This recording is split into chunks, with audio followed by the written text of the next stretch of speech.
अखेर वादग्रस्त अनधिकृत सागर वाईन्स देशी दारू दुकानाचे लायसन्स रद्द करा। या दुकानाचे अतिक्रमण हटवण्यासाठी या मागणीसाठी आमरण उपोषण सुरू करण्याच्या मर्जीने हे सगळं सुरू।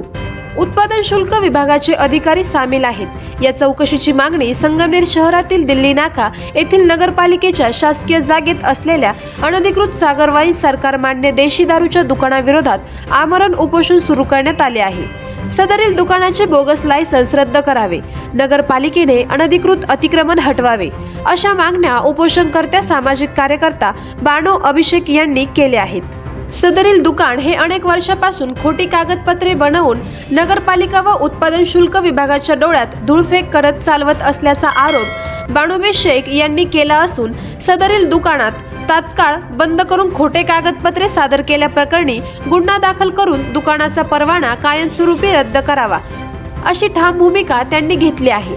आता नगरपालिका प्रशासन व राज्य उत्पादन शुल्क विभाग काय भूमिका घेतात याकडे सर्वांचे लक्ष लागलेले आहे।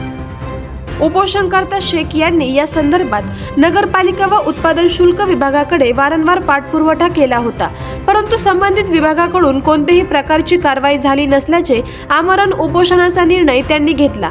सदरील बाब जिल्हा अधीक्षक उत्पादन शुल्क विभाग अहिल्यानगर यांच्या सुद्धा लक्षात आणून दिली होती, परंतु यांच्याकडून सुद्धा कोणत्याही प्रकारची कारवाई झाली नसल्याने आता या प्रकरणात कोण कोण सामील आहेत, कुणाचे हात रंगले आहेत याची सुद्धा चौकशीची मागणी नागरिकांकडून होताना दिसत आहे। या बेमुदत आमरण उपोषणाला प्रतिसाद आज सकाळी उपोषण सुरू केल्यानंतर बानोबे शेख यांच्या उपोषणाला भरभरून प्रतिसाद मिळत असून आज शहरातील नागरिक, सामाजिक कार्यकर्ते, विविध पक्षाचे पदाधिकारी, माजी नगरसेवक व विविध संघटनांनी उपोषणस्थळी उपस्थित राहून पाठिंबा दर्शविला। पालिकेच्या जागेत अवैधरित्या सुरू असलेले सागर वाईन्स देशी दारूचे दुकान बंद करण्याची मागणी, अतिक्रमण हटाव कारवाई दरम्यान अधिकाऱ्यांना आजी माजी नगरसेवक स्थानिकांनी घातला घेराव। कारवाईसाठी उपोषणाचा इशारा। आवाज जनतेचा न्यूजसाठी प्रतिनिधी शेख शफीक मनियार। करायचं आहे लाईव्ह कार्यक्रम किंवा आहे कसले आंदोलन, जनसामान्यपर्यंत पोहोचेल आपला हक्काचा आवाज, आवाज जनतेचा।